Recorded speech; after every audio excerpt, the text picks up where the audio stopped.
Бомбонка, која што прашува дали е вистина дека една лажица јаболков оцет на гладно придонесува до топење на долниот дел на стомахот и дали тоа може да придонесе за нарушување на дигестијата кога се пие на гладно. Бомбонка, значи ни едното ни другото. Прва работа, не знам колку долго ме следиш, али она што е факт дека не постои напиток кој што придонесува за топење масти. Тоа е огромна фарса, истото и со јаболковиот оцет или со било каков оцет.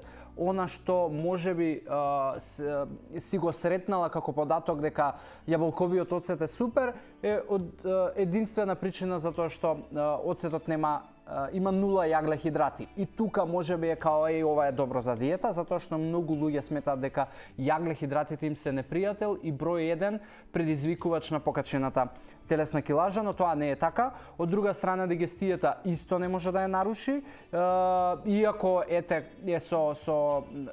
кисел, но дефинитивно нема ништо покисело од киселината која што има во желудникот, така да не може да се наруши и затоа заклучокот е дека да, супер е да го користиш, но нема да ти придонесе во топење масти и нема да ти придонесе во нарушување на некој процес од дигестијата.